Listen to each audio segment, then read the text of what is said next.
This is the Louie T Network. In the lab room.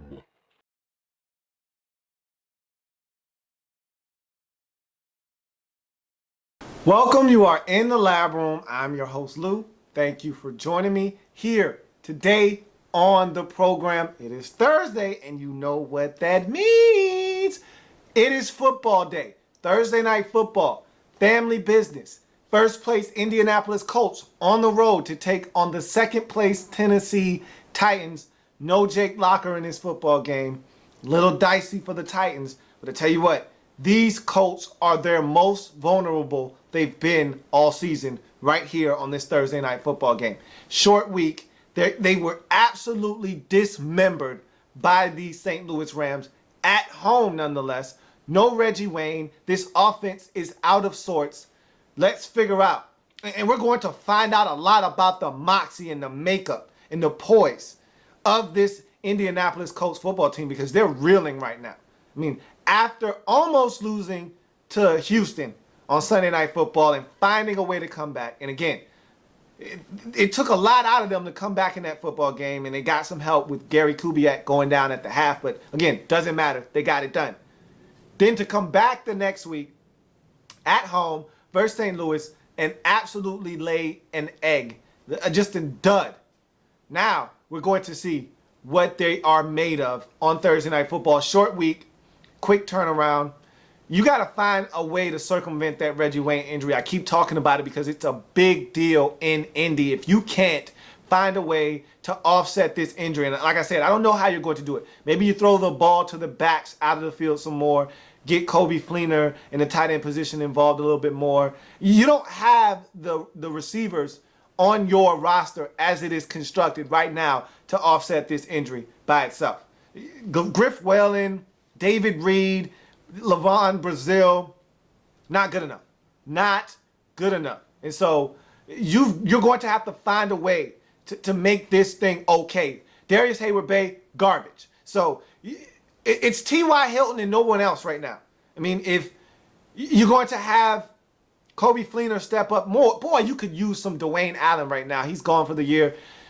You're going to have to find somebody to step up. And like I said, I don't think it's going to be one person. Maybe Donald Brown catches the football a little bit more out of the backfield. Maybe you can throw some screens to Trent Richardson or something. I don't know. I don't know how you're going to make this thing okay. But right now, it's a struggle in Indy to just produce offense if it's not going through T.Y. Hilton in the passing game. And this run game needs to step up as well, take some of that pressure off the passing game, maybe set up some play action fake so that you can get the ball to Kobe Fleener over the middle of the field, which will open up T.Y. Hilton down the field. Because right now, a lot of this offense has been handcuffed because of the lack of the running game with Trent Richardson and company. So this offensive line is going to have to start protecting better. That's number one.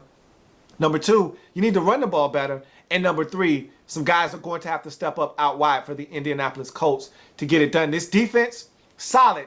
But again, they force some turnovers, but they're not a defense that's going to win a football game. This offense is going to have to score some points. This defense can help you win a game, most certainly. With Robert Mathis creating pressure, forcing fumbles, giving the football back to the offense, this secondary is a solid group, but we've seen Vontae Davis be beaten over the last 2 weeks thoroughly. This secondary can be had in Indy. They've got some struggles back there, and their front seven is solid. But they can be had on the defensive side of football. So it's the offense's job to put points on the board and give this defense a lead. We see how dangerous this team is when they have a lead. Then Robert Mathis, Walden, and company can start to pin their ears back. And this team can start to get after the quarterback. That's when they're their most dangerous. When they're playing from behind and they got to fling it and Andrew Luck is a sitting duck back there in the pocket, this team becomes one-dimensional and they become a sitting target and they get teed off on like they did a week ago. So we'll see if they're able to overcome the adversity that they suffered and faced a week ago. Let's see if they come out, play inspired football, and really take this division by the horns. It's here. This division is here for them to run away with. The Texans, bad football team. The Jaguars, bad football team. It's you and the Titans, and this is your opportunity to take this division, run away, and never look back. If you can go to Tennessee and beat the Titans on Thursday Night Football, and you still got to see these guys once more at home, you've got them right where you want them, and you've got this division right where you want it, and you're in the driver's seat. And you can just get in the car, turn the ignition on, drive away, and don't look back. They won't even be in a rearview mirror if you can win this game. The key is you got to go on the road, and you got to find a way to get it done. Now, conversely, you look at the Titans in this game, and for me, it all starts with one man in this game, Ryan Fitzpatrick.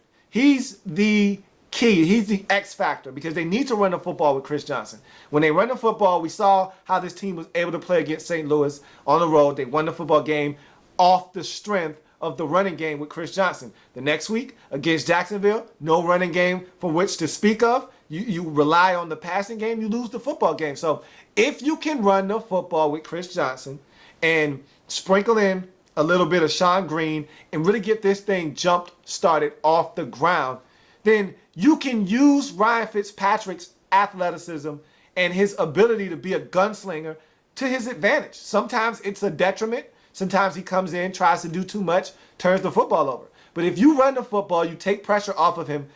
You saw him come in last week in relief of Jake Locker, who was gone for the season with a foot injury. You saw him come in and 5 for 5, right down the field, touchdown, really got this offense going in the right direction when they were lost in that football game. So Ryan Fitzpatrick can be a very good player for you. He's going to come in, be solid, limit the mistakes if you're Ryan Fitzpatrick, run the football if you're the Tennessee Titans, play some solid D, get after Andrew Luck. That is the key defensively. Stop the run like everyone else has done against them. Don't let Donald Brown break off a 34-yard run. Keep them one-dimensional. Make Andrew Luck beat you. Tee off on him. Make him uncomfortable. Get him off of his spots. Make him throw into tight coverages because these receivers outside of T.Y. Hilton can't separate. They're not good enough to make plays. Darius Hayward-Bay, straight line speed, can get behind your secondary, can't catch the football. So these guys aren't going to separate and make plays. You stick to these guys like glue. Make Andrew Luck make tough decisions or go to his second, third, or fourth read, pull the football down, have to run. You hit him a couple of times. You make it tough on him, much like St. Louis did. He's going to turn it over like he did 3 interceptions a week ago against St. Louis. You've got guys with sticky fingers that can catch the football. And so get McCourty and get Alteron Werner involved in that secondary. Force the issue up front in the front seven. Guys have to get pressure. That's the name of the game. Guys have to get to Andrew Luck and make him uncomfortable. If he gets comfortable, if he's got a pocket and he can step into his throws, he'll throw guys open. He'll make these outcasts and this ragtag bunch of receivers look like a solid group if you allow him to. You get pressure and your corners hold up on the back end because you're getting to the quarterback. You're going to find yourself in a prime position to win this football game. Don't turn it over if you're Ryan Fitzpatrick. Play within the game. Look, if you got to punt, you got to punt. Don't do anything foolish. Use your legs like you've done all season long. That's a big help to this Tennessee Titans offense. I feel like the Titans have a huge shot in this game to really climb back into this thing in this division. They're right there. A win in this game at home will put them back at 500 and pull them in within a game of first place in this division. If the Colts can't get this win, they'll be 6-4 on the season. You'll be 5-5 and you'll be right there with the division right in your sights. You just got to play solid football. Now again, you're asking Ryan Fitzpatrick to get you 4 or 5 wins in your last 7 games. That's a tall order for a guy that's very inconsistent. But look, we're not looking that far into the future. You got to win this game tonight. You got to win one game. You're asking Ryan Fitzpatrick to win one game. And to this point in the season, this is the most important one. You get this one, it'll set the stage for that game in Indy later on in the season, really mattering in this division. So tonight, give me the Tennessee Titans to find a way to get it done at home like they did last year on Thursday Night Football versus the Steelers. Give me the Tennessee Titans to handle a little bit of family business at home rebounding from that tough loss to Jacksonville. They're motivated. They know what's at stake in this game. The Colts are struggling. I don't know if they've had enough time to really figure out how they're going to circumvent that Reggie Wayne injury and overcome it. So I think they're still going to struggle offensively if Tennessee applies the type of pressure that is necessary, force Andrew Luck into some mistakes, stop the running game. I think the game is there for the Tennessee Titans to take. I'm taking them in this game to get it done.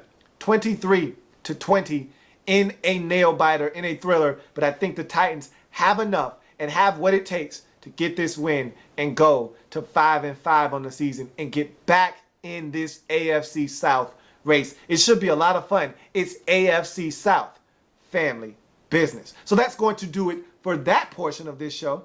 And so you know what that leads to.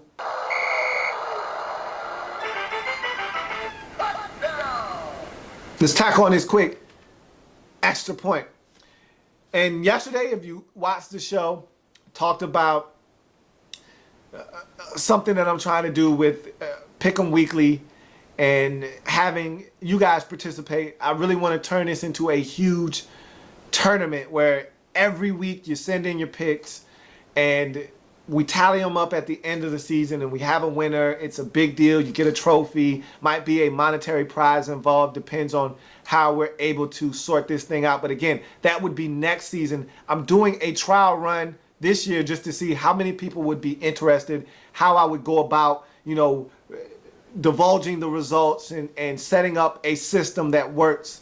And so I really want to give this a test run this year to see if it could work for potentially something bigger next year. So for those of you interested, send me your picks this week as to who you think will win these games. Again, even if you don't get them in before the Thursday night game, as long as you get them into me by Friday, you should be fine. And so I just want to see what you got. And I want to see how I'm going to be able to do this. And again, if we don't get a lot of participation, then we just won't do it. It's not a big deal. But for those of you who want to do this, I think it might be something that could be really fun down the line. I mean, I play in a football pool every week. So, I get my adrenaline rush every Sunday watching the games because I'm in a football pool every week. And this could be something that gives me that extra rush along with, because I'm not a fantasy guy. As you can see, many of you probably play in fantasy leagues and maybe you don't have time to do something like this. That's fine.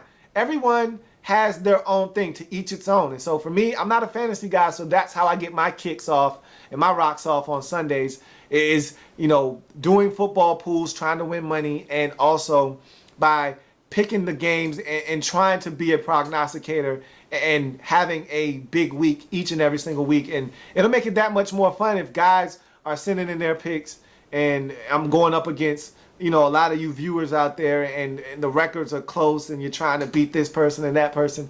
It can be a lot of fun. So I want to see how I might break it out into divisions and conferences. Who knows? It just all depends on how many people are involved and how this thing will go. So if you're out there, you want to do it, send it in. I think this could be a lot of fun if we could get this thing on the same page and really get enough people participating. I think this could be a lot of fun next season. So that's going to do it for this program here in the Lab Room. I thank you for joining me. If it happens in the National Football League, whether big or small, we cover it all here in the Lab Room. Thank you for joining me. See you on Friday. Enjoy the football. You know I will. Like the content? Want more? Sub up.